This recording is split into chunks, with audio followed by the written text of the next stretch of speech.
여러분 안녕히 주무셨습니까? 빠르게 만나는 글로벌 뉴스 분석 굿모닝 글로벌 이주호입니다. 자, 지난 금요일 미국 증시는 기대에 못 미치는 1월 고용 보고서 덕분에 추가 부양책에 대한 기대감이 더 크게 솟아오르면서 S&P 500 지수와 나스닥 지수 모두 사상 최고치를 기록했습니다. 다우 지수도 사상 최고치에 바짝 다가서는 모습이었고요. 자, 주간 기준으로도 상당히 좋았습니다. 3대 지수 모두 지난 11월 이래 최대 주간 상승폭을 기록했고, 자, 이런 가운데 상하원에서는 예산 결의안이 모두 다 통과가 됐습니다. 자, 이 예산 결의안은 상하원을 모두 통과하게 되면 공화당의 협조 없이 1조 9천억 달러의 부양책을 도입할 수 있는 절차인데요. 그만큼 부양책에 대한 청신호가 들어온 것이죠. 자, 여기에다가 바이든 대통령도 부양책을 축소하려고 하는 공화당의 노력은 이 경기 회복을 지연시키기만 할 뿐이다라는 경고를 날리기도 했습니다. 자, 그만큼 부양책이 임박했다는 기대감이 퍼지면서 지난 금요일에 미국 시장은 강한 상승을 보였습니다. 자, 기업 실적도 나쁘지 않은 분위기를 이어가고 있는데 레피니티브에 따르면 S&P 500 기업 가운데 지금까지 실적 발표를 완료한 기업 중 84.2%가 기대 이상의 실적을 발표한 만큼 실적 시즌도 무난하게 진행이 되고 있고요. 지난 1월 말에 우리가 걱정했던 것과는 달리 2월 시장이 상순부터 좀 좋은 모습을 보이고 있습니다. 자, 그렇다면 이번 주에는 어떤 흐름을 이어가게 될까요? 저희와 함께 계획 세워보시죠. 자, 굿모닝 글로벌 바로 출발하겠습니다.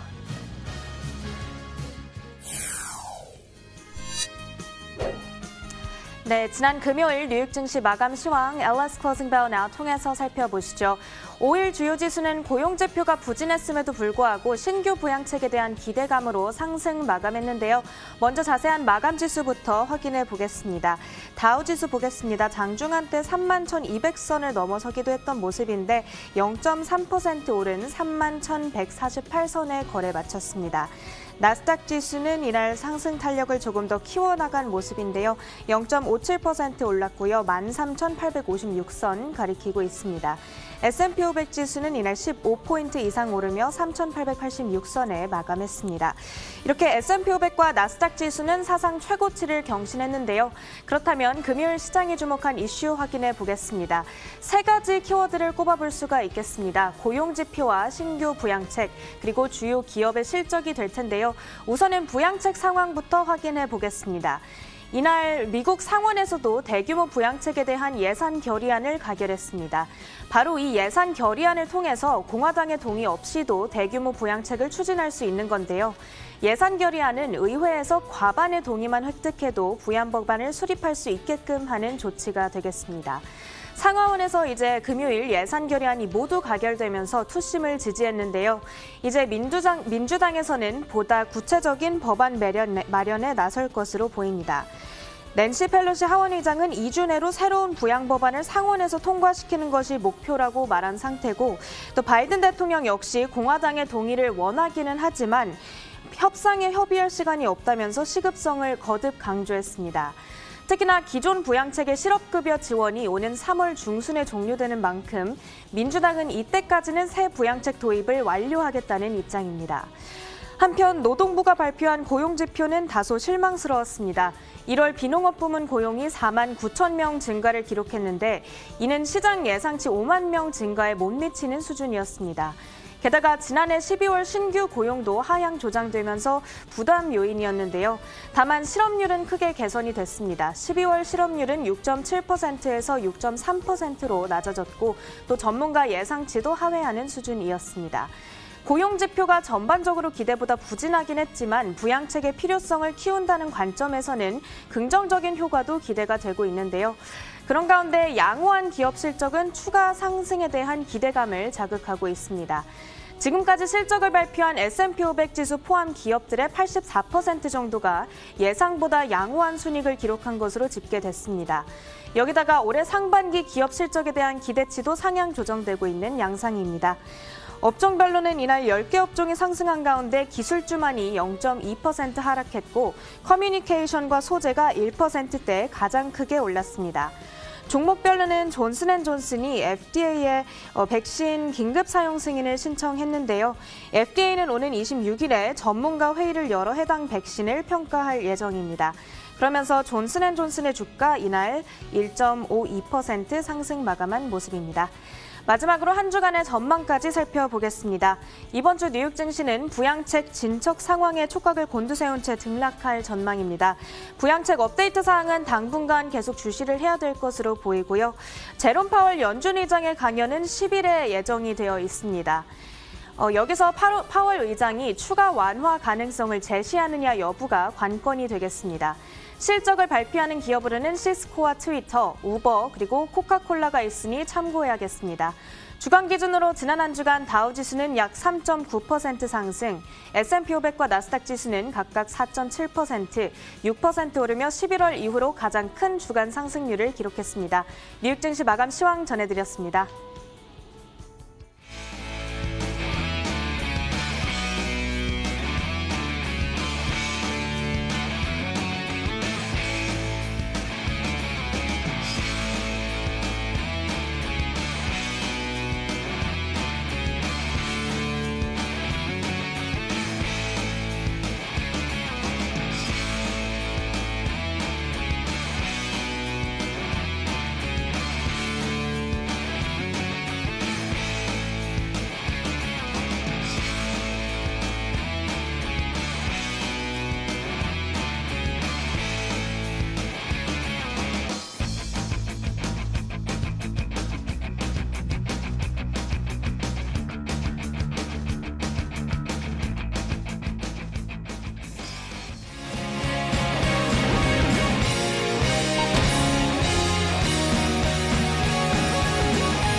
자, 미국 증시에 대한 분석 그리고 주말 사이 어떤 일들이 일어났었는지 살펴보도록 하겠습니다. 클로징 벨 나우 오늘도 장혜진 앵커와 로제타 투자자문 최진석 포트폴리오 팀장 함께하겠습니다.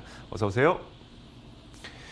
자, 먼저 팀장님, 미국 증시가 S&P 500, 나스닥 사상 최고치를 기록했습니다. 어떤 기대감이 있었던 때문이었을 텐데 무엇이었을까요? 네, 사실은 이제 좋을 것으로 기대를 모았던 1월의 노동부 고용보고서가 부진했습니다. 특히 전달 지표가 좀 하향 조정된 것 역시도 실망감으로 해석될 그런 여지가 있었는데요. 하지만 이 같은 고용 지표의 부진이 결국은 추가 재정 부양 가능성의 확대로 좀 해석이 되면서 이런 부분들이 증시 투자 심리를 또 지탱하는 데 도움을 줬던 것 같습니다. 그리고 또 의회에서 예산 조정 결의안이 통과가 되면서 이제 패스트트랙 이 과정을 통해서 법안을 실제로 통과시키는 것에 교두보를 마련했다라는 그런 인식도 시장 속에 퍼져 있는 그런 상황입니다. 여기에 이제 팩트셋에 따르더라도요. 지난주에 S&P 500 기업들의 59% 정도가 실적 발표를 완료를 했습니다. 근데 그중에 81%의 EPS가 이 예상치를 비트했다라고 하거든요. 근데 역사적인 평균이 65% 정도의 비트 비율입니다. 그것에 비한다면은 굉장히 양호하게 기업 실적도 좀 나아주고 있고, 그리고 지금 합산을 해봤을 때도 EPS가 YOY 기준으로 1.7% 오히려 증가세를 나타내면서 실적 침체에서 벗어날 것이다라는 기대감도 시장 속에는 남아있는 것 같습니다. 결국은 이제 전주에는 지난해 10월 이후에 최악의 주간 성적을 기록했던 미국 증시가 한 주 만에 11월 이후에 또 최고의 주간 성적을 기록을 하면서 놀라운 회복력을 이번에도 보여줬다고 보여줄 수가 있겠습니다. 자, 이어서 상품 선물 시장도 살펴보겠습니다. 먼저 국제유가입니다. 국제유가는 지난 금요일에도 크게 올랐는데요. 1.5%나 추가적으로 올랐습니다. 1년 내 최고치를 기록하고 있고 또 부양책이 임박하고 있는 가운데 경기 회복에 대한 기대감이 작용을 한 것이 유가 상승을 이끌었습니다. 자, 더불어서 계속해서 이제 산유국들의 감산이 지속되고 있는 상태죠. 이것도 역시 유가 상승의 원동력으로 한 가지 작용을 했었는데요. 자, 덕분에 1.5%가량 오르면서 57달러를 넘어섰습니다. 57.07달러로 지난 금요일 장을 마쳤습니다. 자, 금값도 지난 금요일에 소폭 올랐습니다. 1.3% 올랐는데 금값은 달러 가치가 다시 약세 기조로 돌아서면서 상승했습니다. 여기에다가 고용 보고서가 부진했다는 점이 이 경기 회복 속도가 다소 둔화될 수 있다는 것으로 해석이 되면서 금에 대한 매수 심리를 자극했다는 분석이 나오고 있습니다. 그러면서 금값은 1.3% 올라서 1,815.2달러를 기록했습니다. 자, 이어서 10년물 국채금리 한번 살펴보도록 하겠습니다. 이날은 국채금리도 올랐는데요. 최근 들어서 국채금리의 상승세는 계속 이어지고 있는 상태죠. 자, 고용보고서가 면밀하게 살펴보면 부정적인 부분도 있겠지만 실제로 이제 실업률의 경우에는 6.7%에서 6.3%로 낮아진 점이 긍정적으로 해석됐습니다. 그러면서 10년물 국채금리의 상승세가 지속이 됐는데 그러면서 지난 금요일에는 1.16%까지 국채금리가 올랐습니다. 자, 이렇게 상품 선물 시장 살펴봤습니다. 글로벌 외신 확인하도록 하겠습니다. 자, 첫 번째 소식부터 보죠. 팀장님, 어떤 뉴스부터 볼까요? 네, 미국과 중국의 외교 수장이 바이든 행정부 출범 이후에 첫 통화에서 미중 갈등 지속을 예고하는 분위기를 전했다는 그런 보도 내용을 전해왔습니다. CNBC에 따르면 현지 시각으로 금요일 늦은 시간에 토니 블링컨 미국 국무장관이 중국 양제츠 정치 국원과의 첫 통화에서 인권 문제를 중점적으로 언급했다고 하는데요. 반면에 양 국원은 미국 측에 중국의 국가 주권을 존중하라는 뜻을 전한 것으로 알려지고 있습니다. 구체적으로 좀 살펴보자면요. 블링컨 국무장관 같은 경우에는 미국이 신장 지구와 티베트 그리고 홍콩 이슈를 포함해서 인권과 민주적 가치를 계속해서 지지할 것임을 중국 측에 강조한 것으로 알려지고 있습니다. 여기에 또 미얀마 군사 쿠데타를 비판하는 국제사회의 분위기에 중국도 동참할 것을 압박한 것으로도 알려졌는데요. 반면에 이제 양 국원 같은 경우에는 미국이 홍콩, 신장, 그리고 티베트 등의 중국의 좀 내정에 간섭하지 말라고 했다고 하고요. 그리고 어떤 중상모략도 미국 측에서 하더라도 실패할 것이다라고 또 경고를 했다라고 합니다. CNBC에서는 이를 두고 바이든 체제 하에서도 양국의 갈등이 지속될 것이다라는 시그널이라고 좀 해석을 했고요. 이미 또 바이든이 관세에 즉각적인 철폐가 없다라고 밝힌 점을 또 강조하기도 했습니다. 자, 과연 바이든 행정부에서의 미중 관계는 어떤 형태를 띠게 될까요? 그리고 현 시점에서 우리가 미중 관계에서 예상되는 주요 쟁점을 한번 짚어본다면 어떤 게 있을까요? 네, 저희가 이제 트럼프 행정부에서 미중 갈등을 지켜볼 때는 무역에 대한 좀 양국 간의 불균형이 주요 좀 쟁점이었습니다. 그러면서 관세 전쟁이 양국 간에 좀 벌어졌고, 그러면서 또 개별 기업에 대한 영향을 저희가 좀 살펴야 하는 그런 시점이었는데요. 하지만 이제 바이든 행정부 하에서는 이게 이른바 가치 전쟁으로 확산될 것이다라는 가능성을 저희가 염두를 해봐야 될 것 같습니다. 미국이 인권 문제 등을 집중적으로 좀 거론을 하고 있고, 그리고 민주주의와 그리고 공산주의 독재 간에 좀 프레임을 씌워서 좀 대결 구도로 가려는 그런 움직임을 보이고 있기 때문이죠. 이 경우에 최근에 뜨거운 미얀마에서의 쿠데타라든지, 그리고 대만에 대한 중국의 내정 간섭이라든지, 그리고 남중국해 등의 이슈가 앞으로 좀 중요해질 가능성을 생각해 봐야 될 것 같습니다. 네, 한편 미중 갈등에도 불구하고 지난해 미국에 상장된 중국 기업들이죠. 특히 니오나 샤오펑 등은 정말 한마디로 대박이 났습니다. 어떻게 해석을 해봐야 될까요? 네, 그런 관련된 좀 내용이 나와 있습니다. 파이낸셜 타임즈와 사우스 차이나 모닝 포스트 등에서 보도한 내용인데요. 블룸버그 자료에 따르면요, 최근에 새롭게 미국에 상장했던 중국 기업들의 작년 시총이 무려 204%나 증가를 했다고 합니다. 좀 비교를 해보자면은 미국에 신규 상장된 기업들, 미국 기업들의 시총은 49.6% 증가했다고 하고요. 그리고 또 유럽 기업의 시총 같은 경우에는 30.9%를 능가하면서 특히 중국 기업들이 미국에 최근에 새롭게 상장을 했을 때 대박을 냈음을 이 자료로도 알 수가 있었습니다. 결국은 이거는 이 풍부한 유동성을 갖춘 미국 시장에서 성장성을 갖추고 있는 중국 기업들은 여전히 좀 투자자들 사이에서 인기가 많았다라는 뜻으로 해석해 볼 수가 있을 것 같은데요. 실제로 이제 로디움 그룹이라는 기관에서는 투자자들이 이제 제도적으로 불가능해질 때까지 중국 기업에 대한 투자는 지속할 것이다라는 그런 분석을 하기도 했습니다. 여기에 또 최근에도 지난 1월 21일이었죠. 새롭게 상장한 중국의 최대 전자담배 기업 RLX 테크놀로지라는 그런 기업이 있습니다. 이 기업도 성공적인 데뷔를 했기 때문에 올해도 비슷한 트렌드를 일단은 이어가고 있는 그런 모습입니다. 네, 다음 뉴스는 이주혜 앵커의 픽입니다. 내용 확인해 보겠습니다. 자, 바이든 대통령이 이 공화당 의원들을 향해서 경고를 날렸습니다. 부양책을 축소하려고 주장하고 있는 이 공화당 의원들은 만약에 당신들이 시키는 대로 한다면 결국은 미국 경제의 이 회복 기간을 더 지체시키게만 할 것이다. 이런 경고를 날린 건데요. 바이든 대통령은 지난 금요일에 백악관에서 공화당의 지지를 받으면서 함께하고 싶다라고 얘기를 했습니다. 그러면서도 만약에 크게 상처 입은 미국인들을 당장 도와주는 일과 교착 상태에 빠진 협상을 수개월간 끌고 가는 일, 이 두 가지 중에 선택을 해야 된다면 이건 매우 쉬운 선택이 될 거다라고 얘기를 하면서 공화당이 끝까지 지지하지 않는다면 공화당의 협조 없이 부양책을 강행할 것이라는 점을 시사를 했습니다. 자, 같은 날 미국 상하원에서는 이제 예산 결의안이 통과가 됐는데요. 예산 결의안은 상하원을 모두 통과하게 된다면 바이든 행정부가 1조 9천억 달러의 부양책을 공화당의 협조 없이 통과시킬 수 있는 그 절차를 말합니다. 따라서 낸시 펠로시 하원 의장도 2주 내로 이 상원에서 부양 법안을 통과시키는 것을 목표로 하고 있다고 밝히기도 했는데 이 바이든 대통령은 또 이런 말도 덧붙였습니다. 공화당이 지금 주장을 하고 있는 것은 아무것도 하지 말거나 아니면 충분하지 않게 하자는 것일 뿐이라면서 이는 더 많은 미국인들에게 더 많은 고통을 초래할 것이라고 덧붙였습니다. 자, 이제 부양책이 곧 임박할 것으로 보이는데요. 팀장님, 일단 남은 절차는 무엇이 있고 우리가 이제 부양책이 임박했다 이렇게 봐도 될까요? 지금 보면은 예산 결의안 같은 경우에는 상원에 의해 이어서 하원도 좀 통과를 했습니다. 그렇기 때문에 이로써 공화당의 표가 필요가 없는 예산 조정 절차를 활용해서 실제 재정부양 법안을 통과시키는 것이 가능해졌는데요. 펠로시 하원의장 같은 경우에는 지난 금요일에 2주 내로 법안을 통과시키는 것이 목표라고 밝힌 바가 있었습니다. 그렇기 때문에 당장 현지 시각으로 월요일부터 이제 법안의 세부 내용 조정에 좀 돌입할 것이다라고 저희가 해석을 해볼 수가 있을 것 같습니다.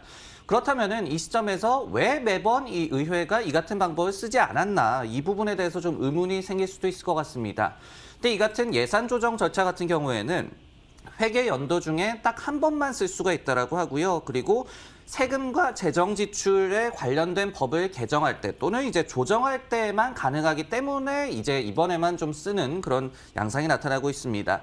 일단은 NBC에 따르면요, 이런 패스트 트랙 절차를 통해서도 $1,400의 현금 지급이라든지 아니면은 추가 실업수당 연장 등의 주요 내용은 포함될 수 있을 것이다라고 얘기가 나오고 있습니다. 그렇기 때문에 이제 남은 과정은 법안을 실제로 좀 매만지는 과정이 남아있다라고 이해하면 될 것 같습니다. 자, 이어서 장현진 앵커가 꼽은 뉴스도 살펴보겠습니다. 어떤 소식일까요? 네, 그간 대형 기술주들에 대한 규제 이슈가 참 많이 논란이 됐었습니다. 특히 바이든 행정부가 들어서고 블루웨이브가 의회를 장악하면서 대형 기술주에 대한 더 엄격한 규제들이 나올 것으로 예상을 했었는데요. 자, 그동안 민주당 의원들은 대형 이 기술주들에 대한 규제들이 부족하다면서 민주주의에 위협이 되고 있다라고 비판을 해왔습니다. 자, 기술주 규제가 필요하다는 주장은 그간 꾸준히 제기가 되었는데요. 지난달 트럼프 전 대통령 지지자들의 의회 난동 사태 때도 이 트위터를 통해서 의회 폭동을 조장했다면서 대형 기술주에 대한 정부의 규제가 더욱더 강화되어야 된다라는 주장들이 제기가 됐었습니다. 자, 그런데 이번에 마크 워너 상원 의원이 대형 기술주들에 대한 소송을 쉽게 만드는 섹션 230 법안을 수정하도록 제시를 했습니다. 섹션 230은 페이스북 등 SNS 기업들이 사용자의 게시물에 대한 이런 법적 책임을 지지 않도록 하는 보호 규정인데요. 지난 1990년대 초에 인터넷이 막 활성화되기 시작하면서 통신예절법의 일환으로 이 섹션 230 법이 통과가 됐지만 이후 미국 의회에서는 기술 기업들이 사회에 미치는 영향이 너무 크다면서 수정되어야 할 것을 꾸준히 요구해 왔습니다. 자, 이번에 제기된 이 수정 법안은 페이스북과 트위터 등 소셜미디어에서 괴롭힘 등이 발생했을 경우 이와 관련한 소송이 더욱더 쉬워지게 만들게 됩니다. 자, 만일 이 법안이 통과가 된다면 어느 정도는 피해가 예상되고 있는데요. 구체적으로 뭐 어떤 피해들을 우리가 우려해야 되는지 또 이와 함께 제기되고 있는 규제들이 있다면 어떤 것들이 있는지 함께 정리해 주시죠. 네, 섹션 230 법안의 개정 또는 폐지 같은 경우에는 이제 바이든뿐만이 아니라 그 전에 트럼프 전 대통령도 줄곧 주장해온 그런 법안입니다. SNS가 좀 편향된 내용만을 싣고 있다는 게 트럼프의 주장 그 이유였는데요. 만약에 이제 폐지가 되거나 좀 수정이 된다라고 한다면은 인터넷 플랫폼상에 콘텐츠가 좀 제한되는 그런 효과를 저희가 생각을 해볼 수가 있을 것 같습니다. 실제로 마크 저커버그 페이스북 CEO 같은 경우에도 작년 10월에 이 법안이 폐지가 될 경우에는 콘텐츠를 대거 내려야 할지도 모른다는 그런 경고 메시지를 전하기도 했었습니다. 또 하나 이제 반독점 이슈와 관련해서 저희가 좀 지켜볼 만한 그런 사안은 최근에 상원의 반독점 소위원장으로 에이미 클로버샤라는 이 인물이 취임을 했어요. 근데 이 인물이 반독점과 관련해서 굉장히 좀 악명이 높은 그런 인물입니다. 그래서 이제 한간에서는 대형 이 M&A를 앞으로 좀 제한할 수가 있다라는 그런 내용도 좀 나와주고 있는 상황입니다. 다만 이제 두 가지 이유로 이 빅테크 기업들에 대한 규제 리스크가 그렇게 크지는 않을 것이다라는 그런 이 해석도 있는데요. 첫 번째로는 결국은 실리콘밸리가 민주당의 텃밭이라는 점, 그리고 두 번째로 중국의 기술국에 맞서서 자국의 IT 기업들을 옥죄는 것이 과연 맞느냐, 이런 것에 대한 좀 여론도 남아있는 그런 상황입니다. 자, 이렇게 지난 금요일과 주말 사이에 나왔던 여러 가지 이슈 살펴봤습니다. 이어서 종목 뉴스 확인하겠습니다.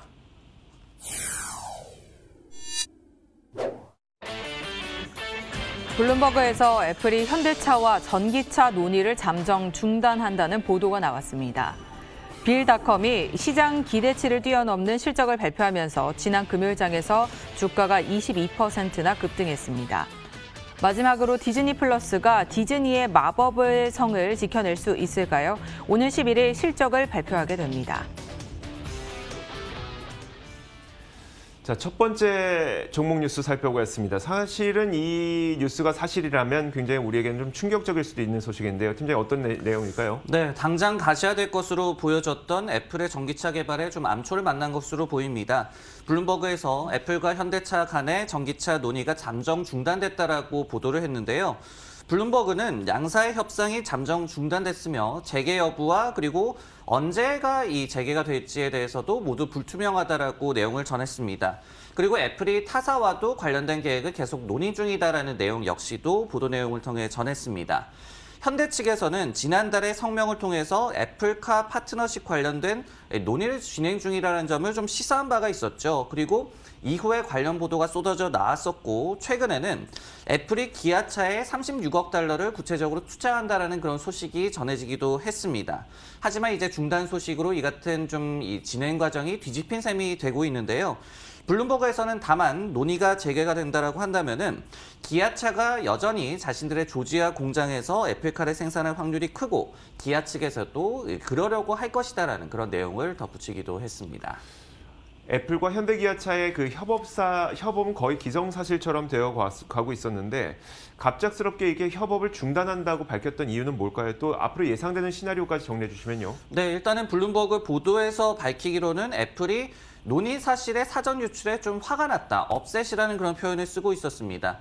애플이 그러면서 수년간 이 차 개발 프로젝트에 대해서 비밀을 유지해왔다는 점을 또 강조하기도 했습니다. 현대차 그룹이 지난 1월 8일이었죠. 다수 기업으로부터 자율주행 이 전기차에 대해서 공동개발 협력 요청을 받고 있다. 하지만은 정해진 바는 없다라는 그런 공시를 한 바가 있었습니다. 물론 이제 애플에 대한 직접 언급은 없었었죠. 하지만은 관련된 보도가 나온 직후에 이 같은 공시가 나온 터라 간접적으로 인정한 것으로 시장에서는 또 해석을 한 바가 있었습니다. 당시에 이제 현대차 측에서도 한 달 이내에 관련된 재공시를 할 것이다라고 예고를 한 바가 있었기 때문에 산술적으로는 오늘이죠. 2월 8일에 공시를 하는 것도 가능해 보이고요. 어떤 내용이 일단 나올지 집중해서 봐야 될 것 같습니다. 네, 애플과 관련 파트너십은 사실 국내 시장에서 굉장히 뜨거웠던 이슈였습니다. 관련 기업들이 어느 정도는 영향을 받을 것으로 예상되는 상황인데요. 우리가 어떻게 판단해 보면 좋을까요? 네, 일단 좀 나눠서 말씀을 드리겠습니다. 일단은 애플이 다른 이 자동차 업체에 대해서 그런 차 생산을 하기 위한 투자를 하는 것, 그러니까 현대와 기아에 투자를 하는 것에 대한 시장 반응은 일단은 긍정적이었습니다. 예를 들어서 JP모건 측에서는 오는 2024년까지 연 10만 대 생산을 목표로 애플이 이 같은 프로젝트를 시작할 것이다라고 예상을 하면서 합리적인 수요 목표치라고 해석을 한 바가 있었고요. 그리고 36억 달러를 기아차에 투자하는 것이 가장 중요한 투자건이 될 것이지만은 충분히 좀 가치가 있는 선제적인 투자다라고 이 해석을 하기도 했었습니다. 그리고 모건 스탠리 같은 경우에도 시장이 애플의 차 시장에 대한 좀 사업 규모를 과소평가하고 있다라는 해석을 한 바가 있었고요. 웨드부시도 이 투자자들이 직접 생산보다는 애플이 다른 업체와 협업하는 것을 선호할 것이다라는 긍정적인 반응을 내놓은 바가 있었기 때문에 이번 보도를 통해서 실망적인 반응이 나올지에 대해서 저희가 좀 지켜봐야 될 것 같고요. 다만 이제 좀 차이점이 있는 것이 올해 애플 주가는 3.2%밖에 상승하지 못하면서 S&P 500 지수보다도 오히려 좀 언더퍼폼을 하고 있는 그런 상황입니다. 하지만 현대차와 기아차 같은 경우에는 올해 무려 주가가 30% 그리고 63%나 상승한 바가 있었고, 그리고 지금 보면은 지난 한 달간의 이 두 회사에 대해서 국내 개미 투자자들이 1조 8천억 원 상당의 좀 매수를 보였다라고 하거든요. 이런 부분들이 결국은 지금까지 나타났던 시장의 반응 측면에서는 양측에 좀 차이가 있다는 점을 저희가 또 이해할 수가 있겠습니다. 네, 다음 종목 뉴스는 이조 앵커의 픽입니다. 내용 확인해 보겠습니다. 자, 저는 빌닷컴이라는 기업 뉴스를 준비를 해봤습니다. 빌닷컴 여러분들에게 익숙하지 않을 수도 있겠지만 사실 성장 가능성이 높은 기업으로 꼽히는 기업 가운데 하나가 바로 빌닷컴이고요. 그리고 지난 금요일에 실적 발표를 하면서 22%나 주가 급등이 나타나게 됐습니다. 자, 빌닷컴은 클라우드와 인공지능에 기반한 재무 관리 소프트웨어를 제공하는 기업입니다. 거래처로부터 받아야 되는 대금이 얼마인지, 또 지급해야 되는 대금이 얼마인지 이런 것들을 꼼꼼하게 챙겨줄 뿐만 아니라 직원들과 이런 내용을 쉽게 공유할 수 있는 플랫폼을 제공하고 있는데 여러분들 세이지포스 스포츠닷컴이라든지 아니면 스노우플레이크 이런 기업들 그런 기업들이 제공하고 있는 서비스 가운데 재무 관리 플랫폼을 이 기업이 제공하고 있다고 생각하시면 이해가 쉬울 것 같습니다. 자, 이 기업의 또 하나의 특징은 바로 이겁니다. 중소기업들을 주 고객으로 하고 있다는 것인데요. 최근 미국에서 창업이 많이 늘어나고 있다고 하는데 고객이 많이 늘어날 만한 환경을 가지고 있는 겁니다. 또 한 가지의 특징이 바로 이겁니다. 아크인베스트의 핀테크 ETF가 있습니다. 여러분들도 아시겠지만 ARKF인데요. 지난 2월 4일 실적 발표를 하기 하루 전날에 이 기업을 포트폴리오에다가 0.44% 규모로 매수를 한 기업이기도 한데 바로 전날 매수를 하고 실적 발표 직후 이 기업의 주가가 급등한 겁니다. 한 발 먼저 매수를 한 거죠. 자, 실적이 그러면 어떻게 나왔는지 한번 살펴보도록 하겠습니다. 자, 핵심 매출은 전년 동기 대비 59% 크게 성장을 했고요. 또 고객 수, 이런 기업들은 이제 성장하는 기업들은 고객의 수가 굉장히 중요하죠. 고객의 수도 전년 동기 대비 27%나 크게 늘었습니다. 뿐만 아니라 총 지급 결제 규모도 전년 동기 대비 40% 크게 늘어난 이런 굉장히 좋은 실적을 발표했습니다. 증권가의 평가도 상당히 좋았었는데요. 니드엠에서는 강력한 성장의 초기라면서 목표가를 120에서 170달러로 상향했고요. 키뱅크도 시장 수익률 상회 의견을 유지한다면서 거스를 수 없는 수년간의 성장이 기대된다. 이런 이야기를 하기도 했습니다. 자, 팀장님, 빌닷컴은 사실 우리에게 아주 익숙한 기업은 아니고 이제 성장 초기의 기업인데 어떤 기업인지에 대한 간단한 설명과 함께 월가의 시각도 정리해 주세요. 네, 빌닷컴 같은 경우에는 백오피스 재무 활동을 좀 지원을 하는 클라우드 기반의 소프트웨어를 제공하는 그런 기업이고요. 기업들의 공급업체 그리고 고객 간의 자금 유출입을 좀 관리하는 그런 플랫폼을 제공을 합니다. 그리고 이제 매출이 대부분이 좀 구독료에서 나오고 있는 그런 사업 구조를 또 갖고 있고요. 이번 호실적 후에 경영진이 결국은 이제 팬데믹이 사업에 좀 도움이 됐다라는 그런 코멘트를 남기기도 했었습니다. 마켓워치에서 집계하고 있는 평균적인 투자 의견은 비중 확대고요. 13개 IB에서 투자 의견을 좀 제시를 하고 있습니다. 다만 이제 목표 주가 같은 경우에는 167달러 선으로 좀 나타나고 있기 때문에 최근에 주가가 좀 많이 오른 탓에 현 주가보다 좀 낮은 업사이드를 점치고 있고 아직은 또 적자 기업이다라는 또 단점도 갖고 있는 그런 업체입니다. 자, 이렇게 빌닷컴까지 봤습니다. 마지막으로 장혜진 앵커가 꼽은 종목도 살펴보도록 하겠습니다. 어떤 기업일까요? 네, 월트 디즈니를 가져와 봤습니다. 디즈니는 팬데믹으로 인해서 테마파크가 문을 닫고 영화 제작이 무기한 중단에 들어가는 등 지난해 참 어려움을 겪었습니다. 가까스로 잘 버텨낸 모습이었는데 디즈니의 스트리밍 서비스인 디즈니 플러스가 한몫을 했었죠. 겨우 마법의 성을 지켜낼 수 있게끔 만들어졌고 이제 그 성과를 오는 11일이죠. 한국 시간으로는 이 금요일 새벽에 공개를 할 예정입니다. 물론 이익이 예상되진 않습니다. 테마파크의 매출이 전체 매출의 3분의 1을 차지할 정도로 굉장히 큰 비중인데 아직까지는 코로나19의 확산세가 좀처럼 줄어들지 않아서 테마파크가 문을 열지 못하고 있고 이 부분에 대한 피해는 여전한 상황이라서 손실이 예상됩니다. 이 팩트셋에 따르면 전문가들은 주당 33센트의 손실을 예상하고 있고요. 팬데믹 이전 수준과 비교를 한다면 엄청나게 떨어진 수준입니다. 이는 지난해 9월 30일에 발표했던 당시 이익, 주당 1센트의 이익을 기록했던 시점보다도 더 곤두박질 친 수준인데요. 매출은 158억 9천만 달러를 기록할 것으로 예상되고 있습니다. 다만 이 디즈니 플러스가 디즈니의 구원 투수가 되어줄 것으로 기대를 하고 있다라는 마켓워치의 분석인데요. 사실 그간 스트리밍 서비스 시장은 집콕 트렌드로 인해서 수혜를 받으면서 어느 정도는 과열됐다라고도 봐왔습니다. 우리가 아는 것만 해도 뭐 애플 TV, 넷플릭스, 아마존 프라임 비디오 그리고 HBO 맥스 등 굉장히 많은 스트리밍 서비스들이 있는데요. 그 가운데서도 디즈니 플러스가 각광받고 있고 기대가 되는 이유는 바로 예산을 많이 들인 이 고위 예산 영화들을 올해 발표할 예정이기 때문입니다. 또 신작 영화뿐 아니라 10개 신규 마블 시리즈, 스타워즈 시리즈, 픽사 애니메이션 영화 등이 공개될 예정인데요. 지난해 12월 2일 기준으로 디즈니 플러스는 8,680만 명의 구독자 수를 기록했고 디즈니 측은 이 숫자가 2024년 말에는 최대 2억 6천만 명으로 늘어날 것으로 기대하고 있습니다. 약 3배가량 늘어난 것이 되겠죠. 자, 훌루와 ESPN을 포함한다면 최대 3억 5천만 명까지도 가능할 것으로 예측하고 있습니다. 아직까지는 회복세가 두드러지게 나타나고 있지 않은 디즈니입니다. 올해는 기대해봐도 좋을지 궁금한데요. 팀장님 생각은 어떠실까요? 네, 최근에 이제 디즈니의 주가가 좀 상승했던 구간을 저희가 살펴보면요. 11월 중순에 실적 발표 때였고 그리고 12월 중순에 디즈니 플러스에 대한 구독자 가이던스를 상향했던 때를 좀 복귀해 볼 수가 있습니다.